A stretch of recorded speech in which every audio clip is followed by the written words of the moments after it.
So today we have to talk about Fnatic, because Fnatic played in Red Bull home ground earlier this week, and it did not go great. As you can see, they did manage to beat a tier 2 team, so congratulations for that, but they lost to Cloud9 and they got absolutely stomped by G2, particularly here on Bind. And this is the map that we're going to take a look at. But just a quick caveat before you all go typing in the comments, TMV's the big meanie, why are you picking on Fnatic? Well, I'm picking on Fnatic because it's Fnatic, right? If this was some middle of the pack team that had this bad of a performance at Red Bull home ground, probably wouldn't care. But it's Fnatic.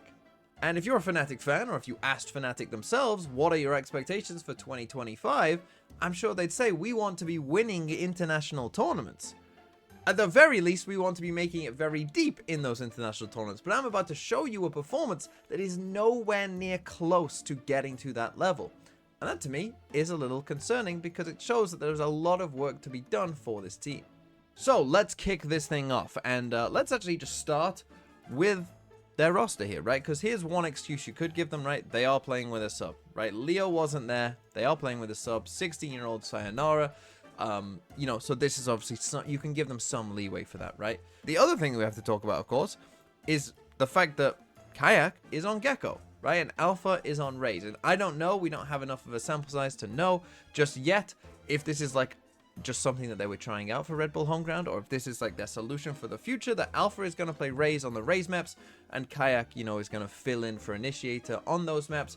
But I'll just say, and we're going to see it in some of these rounds, that to me, it looks like Kayak, you know, struggled on Gecko in this game. He didn't look comfortable on Gecko, in my opinion, in this game. You can see it with some of his decisions that it, you know, and that makes sense. He's a duelist player, right? He has played duelist for most of the past, you know, couple seasons or whatever. So yeah, he's probably not going to be that comfortable on Gecko. That's not to say he can't learn it, but for now at least, it's a concern. And so let's actually start off here with the bonus round for G2. So G2 don't have the best weapons in this one. And this one from the very start is kind of emblematic of just some of the mistakes that Fnatic were making. After Champs loss, knocking them out in the very first step of playoffs. And now they could do it again at the very first step of players of home ground, where Fnatic are looking to redeem glory after being the victor of Red Bull home grounds last year, 4th iteration in Tokyo. So not a great start for Fnatic, right? And well, this is just one of those weird mistakes that you wouldn't really associate with this kind of team. So we've got Alfia, he's just jumping up here for Hookah, as Sayonara just holds for him here to see if anyone is actually going to swing. Whilst that's going on, we're going to get this little smoke here from G2. And initially I was like, oh, this is what, you know, kind of, you know, caused Fnatic this problem, is G2 put this smoke down, and so therefore, you know, we were passive towards short because we thought that they might be pushing this, right? Ah, okay, it makes sense. But actually, looking back at it now, you can see that they probably don't even fully know that this smoke is maybe here, right? You've got Boaster just, you know, sitting back super deep. He's on his own on this side of the map. That makes sense. But the thing is, of course, like, this is going to be, you know, on an eco, they're probably going to be willing to take more risks. So when this Fade Horn comes in here, you know, we've got no control of short. We got no eyes on what's going on here whatsoever. We got one guy isolated on his own. You might say that it's a little bit unlucky that, you know, G2 did decide to do this, but it's like, why wouldn't you decide to do this, right? Like, you know, we're on a bonus round. We got not that much to lose, and we got, you know, them coming into Hookah with no control of short. Like, this is set up for us perfectly, right? Like, it's not that complex of a play, and it's not the kind of thing that you would expect a team like Fnatic to, you know, kind of make this kind of mistake, or allow G2 to have this kind of golden opportunity, because we got no idea what's going on over here, so we just let them TP on us, right? So not a great start from the very rip for Fnatic, and now they're in a 4v5, and there's going to be other things here that you're going to see. You know, just again, just shows that we're not really in, we don't have this right sense of timing. We don't have the right sense of what everyone is doing, right? Because we're going to get this snake bite in here, right? And so this snake bite, obviously for Trent, means that, hey, you know, you're going to be sitting back here, right? Like, you got the snake bite on the ground. You can't come and, you know, swing this angle, or, you know, be here. But just watch Boaster right here, right? So we've got the snake bite down in Shower, and you can see that Boaster is just here, and he's walking in towards Shower, right? And that makes sense. But just watch Boaster on the map here, because he's going to tuck in, and he's going to tuck into this corner, and he's going to wait. So he's tucked in on this side just here. He's going to wait for this snakebite to go, and then come and take Shower. So he waits. So again, this is just like what I mean, right? We're just off on the timing of, like, we wait for the thing that stops this guy from swinging this angle, and then as soon as it's gone, we come into Shower now that this guy can get back on this angle. And what happens, of course, is this. Boaster's going to die to Trent, right? And now we're in a terrible spot. 5v3, we give them a gun. Yeah, we're not going to win this round from this point. Still overwhelmed. Fnatic need to find an advantage elsewhere. They need to find it quick in through Lambs. They've shown what they're going for. Dizzy doesn't do a thing. They're being collapsed upon. G2 aren't struggling. They're holding their ground. It's Fnatic that's under pressure. And honestly, they have to take the TP fast. It's the right decision to make, but with so many G2 alive players, it's Look at Lee right now. So that's a bonus round loss there for Fnatic after Sayonara saves. But now let's skip ahead to round number 5, which is truly a very strange round. And you're going to see what I mean here, because after a bit of waiting here for Fnatic, I'm just going to play this round at a certain point, and you try and tell me what's going on here, because I watched a lot of Pro Valorant in my time. There aren't many rounds that look like this one, where it just kind of all fizzles out, and you'll see what I mean. So we got Viper spit down B long. Eventually we're going to get Jonah P pushing down here with the Seekers in just a second, but Fnatic, they're just going to go down short, and actually they're going to start this round with the first kill, which actually in quite a few of these rounds, if you watch this game, Fnatic do actually get quite a few first kills, but don't convert many of these rounds. As we know, they lose 13-2. They're going to find the first kill here, kind of a bit fortunate there. You know, we just get a random headshot on Jogmo. Here comes this flank coming from Jonah P, but he's going to get spotted by Boaster, right? So we're kind of going to spot and somewhat mitigate this flank in just a second. You see it gets spotted just there, and Jonah eventually is going to run back. Now, here's the situation, right? We got 35 seconds left, so you still have quite a bit of time. We're in a 5v4 for Fnatic, don't forget. They've got the first kill. You know, we're most of the way there onto the site. But just watch how this last 35 seconds plays out. To deny Jonah the rotation, Fnatic, yes, they push into A. Yes, they've got Lamb's control, but they haven't gotten the spike down yet. So it's G2 comfortable in this situation. That's the thing, though. Talking about the time, we took a little bit of a look at those combinations that are coming in. Chronicle to fall, though, and time ticking down. Fnatic are lost here. And even if they choose to go to the TP, there's even a guarantee with the likes of Jonah on the back line. Leaf approaches from. So when you consider that when they get this kill on Jogmo here, you know, there's still 46 seconds left in the round. And they're at this point, and you just got the first kill, right? We got 46 seconds from this point, and we just got the first kill on the guy here. To think that from that point, they never get the spike down.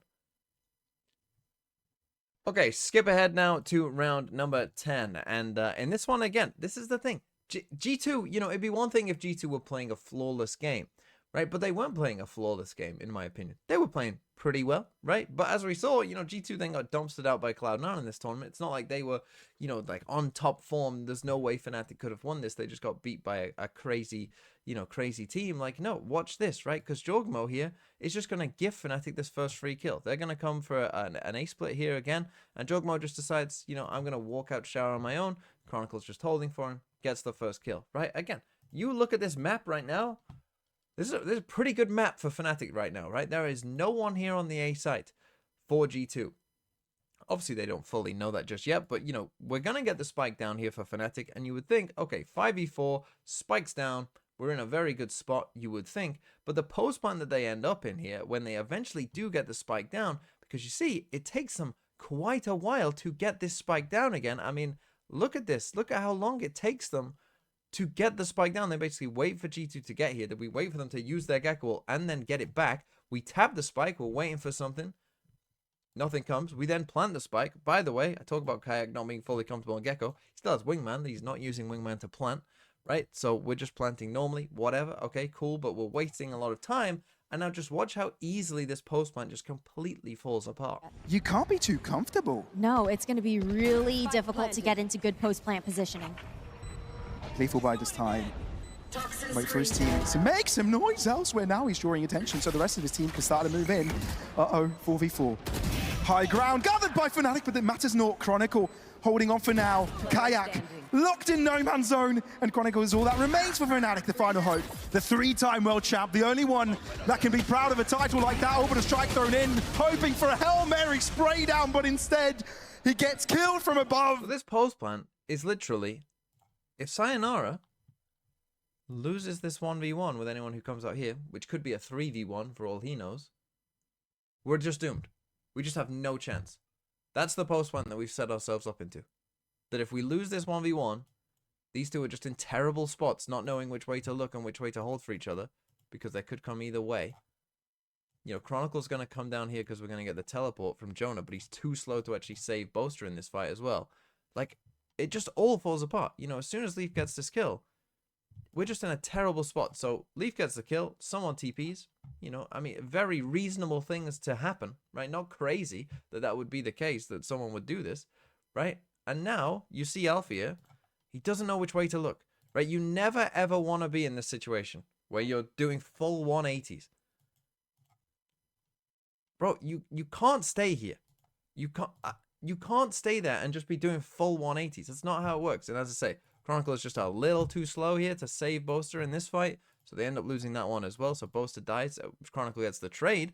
But the only reason that this round even ends up looking close is that if you watch closely, Trent here is going to left-click Wingman instead of right-clicking. So you'll see Wingman down here is just going to bounce off and start running over there because Trent left-clicked instead of right-clicked. Otherwise, this round is obviously completely done and over at this point.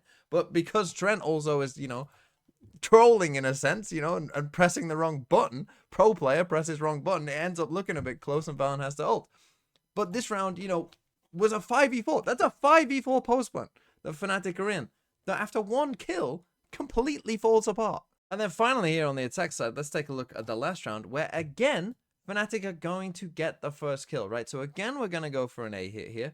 We're going to get a Viper's Pit coming out of Hookah here. Not often something that you see, this Viper's Pit, but this round starts well for them, right? Again, they find the Fade ult, you know, Sayonara sees where Valen is, you know, and then he's going to get pinched and he's going to get isolated, and it's a nice play. You know, it's a nice little play by Fnatic. They find the first kill. So again, we're in a 5v4. Then we get this. Kayak is trying to plant. You know what the problem is? You know why he can't plant? Because he doesn't have the spike. The spike is over here with Boaster. This is the level of mistake that Fnatic are making in this game. Okay, when I said it was bad, I meant it was pretty bad. So Kayak's going to be looking at the floor there, and they have to wait so long, right? So now, okay, we get a spam kill there by Trent. We go for the Viper's Pit. But they, obviously, Boaster now needs to ferry the spike into, you know, the pit and get the spike down. But that cost them so long that Leaf is able to come on this flank. You know, all of G2 are now here. And again, it's going to completely fall apart. Jonah, sidelines. They could spray. Once they hear the spike being touched, they're going to try and spray. But Alfia is able to spot Jonah first. Leaf in the backline. No one is looking. Boaster could die here, trying to assist with his own smokes. Spray down comes through. No connection. But Jogum is doing so much of the Viper's Pit himself. He feels comfort under pressure. And Chronicle is down to do it all by himself. Tough situation with Trent holding with a shorty. Oh, it's absolute misery.